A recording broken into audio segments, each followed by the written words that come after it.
کہ جس زمانے میں جناب سیدہ زہرا سلام اللہ علیہا کی ولادت ہوئی ہے اس زمانے کے حالات کی عکاسی قرآن نے کی ہے۔ قرآن کہتا ہے کہ وَإِذَا بُشِّرَ أَحَدٌ بِالْأُنثَىٰ ظَلَّ وَجْهُهُ مُسْوَدًّا، کہ ایک ایسا زمانہ تھا کہ جب کسی کو یہ خبر دی جاتی تیرے گھر میں بیٹی کی ولادت ہوئی ہے تو اپنی بیٹی کی ولادت کا سن کر اس کے چہرے پہ خوشی نہیں بلکہ اس کا چہرہ سیاہ ہو جاتا تھا۔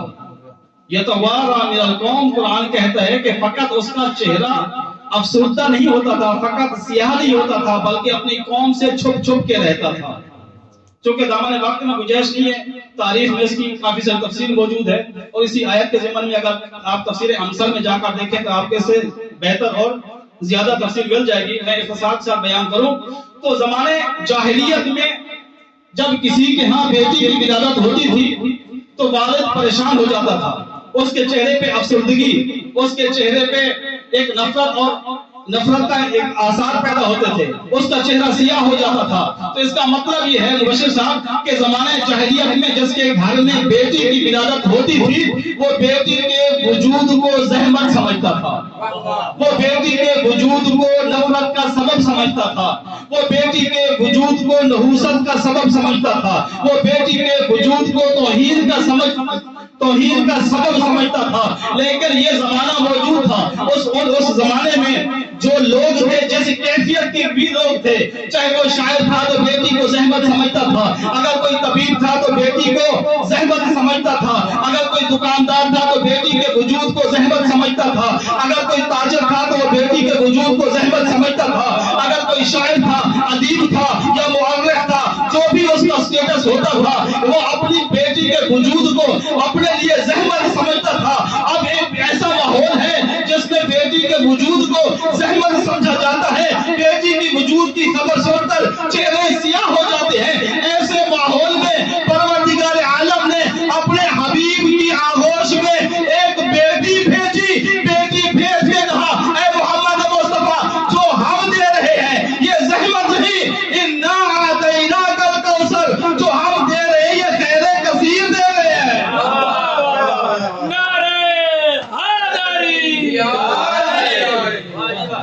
ہم آپ کو خیر کثیر عطا کر رہے ہیں۔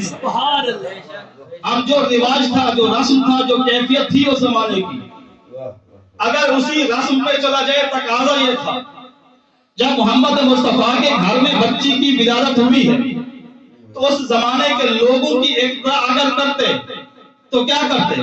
اس زمانے میں جہاں بیٹی کی خبر سن کر افسردگی ہوتی تھی وہاں یہ بھی ہے کہ وہ اگر اسے موقع ملتا کسی والد کو تو موقع پا کر اپنی بچی کو کہیں دور لے جا کر زمین میں چھوٹی سی قبر بنا کے اپنی بچیوں کو زندہ دردور کر دیتے تھے۔ اب محمد مصطفیٰ کے گھر میں قبلہ فیصل، اب محمد مصطفیٰ کے گھر میں کیا ہوا؟ ایک بچی کی ولادت ہوئی ہے، اگر ان اقدار کی پیروی کرتے تو محمد مصطفیٰ کے چہرے پہ افسردگی ہونی چاہیے تھی، ان کا چہرہ بھی سیاہ ہو جاتا، وہ بھی اس بچی سے نفرت کرتے، وہ بھی اپنی قوم سے چھپ چھپ کے رہتے یا اپنی بچی کو لے کر کہیں دور چلے جاتے اور قبر بنا کے دفن کر دیتے۔ اس زمانے کا رواج یہی تھا، ان کے حالات ایسے تھے، لیکن قربان جاؤں محمد مصطفیٰ نے ایسا نہ کیا۔ اب یہ زمانہ کون سا تھا جس میں سیدہ کی ولادت ہوئی ہے؟ 62 سے 5 سال بعد رحمت کے گھر میں کوثر آئی۔ اس وقت اسلام بھی آ چکا تھا، دین بھی آ چکا تھا، اس میں حلال بھی معلوم ہو گیا تھا، حرام بھی معلوم ہو گیا تھا۔ محمد مصطفیٰ کے ماننے والے مسلمان بھی موجود تھے، محمد مصطفیٰ کے یار بھی موجود تھے، محمد مصطفیٰ کے اصحابی موجود تھے۔ اگر محمد مصطفیٰ ان زمانے جاہلیت کے لوگوں کی سیرت پہ چلتے، بچی کو اٹھا کے کہیں دور چلے جاتے۔ اب محمد مصطفیٰ نے تاریخ بتاتی ہے اپنی بیٹی کو اٹھایا ضرور، گھر سے نکلے بھی، لیکن اپنی بچی کو لے کر گھر سے جب نکلے وہ دور نہیں گئے بلکہ وہاں آئے جہاں ان کے صحابہ بیٹھے تھے۔ رسول خدا اپنی بچی کو لیے ہوئے ہیں، صحابہ سامنے بیٹھے ہیں۔ اب میرے نبی نے صحابہ میں سے ہر ایک کے چہرے کو دیکھنا شروع کیا۔ کیا, ایک ایک چہرے کو پڑھنا شروع کیا, ہر چہرے کے تاثر دیکھنے شروع کیے, اور تاریخی جملہ ارشاد فرمایا مالکم رائحۃ اشمھا ورزقھا علی اللہ. اے میرے صحابہ, میں مصطفیٰ نے دین تم تک پہنچایا, اسلام تم تک پہنچایا, تمہیں تربیت دی, تجھے شعور دیا, تجھے تہذیب سکھائی, تمہیں زمانے جاہلیت سے نکالا. مالکم رائحۃ اشمھا, ارے تمہیں کیا ہو گیا ہے, میں اب بھی تم سے زمانے جاہلیت کی بو محسوس کروں. ورزقھا علی اللہ, ارے اس کا رزق تو اللہ پر واجب ہے. اس کے بعد محمد مصطفیٰ نے اپنی بیٹی کے فضائل پڑھنا شروع کیے. بھئی مجھے معلوم ہے, میں بھی اسی زمانے میں رہا, اسی ماحول میں رہا. مجھے معلوم ہے جب کسی کے ہاں بیٹی ہوتی ہے اس سے غفلت کی جاتی ہے, اسے زحمت سمجھا جاتا ہے.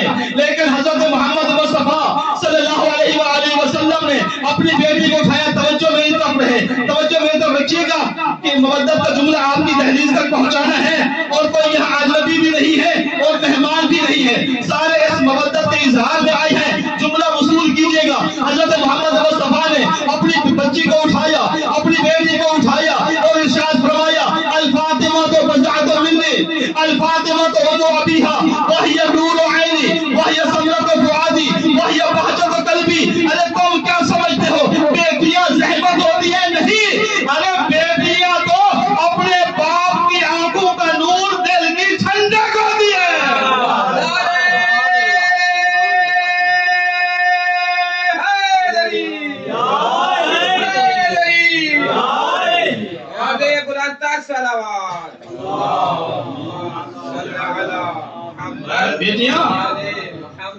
بیٹیاں کیا ہوتی ہیں؟ رحمت نہیں ہوتی.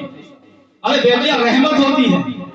یہ تو اپنے والدین کی آنکھوں کا نور اور دل کی ٹھنڈک ہوتی ہیں, دل کی ٹھنڈک ہوتی ہے. اب آخری جملہ آپ تک پہنچانا ہے. کیا ماحول تھا اس زمانے میں جس کے گھر میں بھی بچی کی ولادت ہوتی, اگر وہ طبیب تھا تو بیٹی کو زحمت سمجھتا تھا. اگر وہ شاعر تھا زمانے جاہلیت میں, اگر کوئی شاعر تھا تو بیٹی کے وجود کو زحمت سمجھتا تھا. اگر کوئی ادیب تھا تو بیٹی کے وجود کو زحمت سمجھتا تھا. لیکن رسول خدا نے آ کر بتایا اب زمانہ بدل گیا, اب بیٹیاں زحمت نہیں رحمت ہوتی ہے. تو زمانہ بدلا, معیار بدلا. رسول نے بتا دیا بیٹی اگر ڈاکٹر کے گھر میں ہو تو ڈاکٹر کے لیے رحمت ہوتی ہے, اگر شاعر کے گھر میں ہو اس کے لیے رحمت ہوتی ہے, اگر عالم کے گھر بیٹی پیدا ہو اس کے لیے رحمت ہوتی ہے, اگر کسی انجینئر کے گھر میں بیٹی پیدا ہو اس کے لیے بھی رحمت ہوتی ہے, کسان کے لیے بھی رحمت, تاجر کے لیے بھی رحمت. اب عوام کو, اب خواتین کو, صنف نسواں کو جو ان کی کیفیت تبدیل ہوئی, جو جس کو پہلے زحمت سمجھا جاتا تھا کیفیت تبدیل ہوئی, اب ہر آنے والی بچی کو رحمت کہا جانے لگا, رحمت کہا جانے لگا. جملہ وصول کیجئے گا, اسی پہ اختتام کرنے لگا ہوں. اب جو بچی پیدا ہوتی ہے, جس کے گھر میں بھی پیدا ہوتی ہے, اب وہ زحمت نہیں سمجھی جاتی, وہ رحمت سمجھی جاتی ہے. کس کے صدقے میں؟ کوثر کے صدقے میں. کس کے صدقے میں؟ انا اعطیناک الکوثر کے صدقے میں. تو مجھے کہنے دیجئے وہ ہستی جس نے کائنات کی خواتین کو رحمت کی سند دے دی, حسین کی عثمان کو زہرا کہتے ہیں.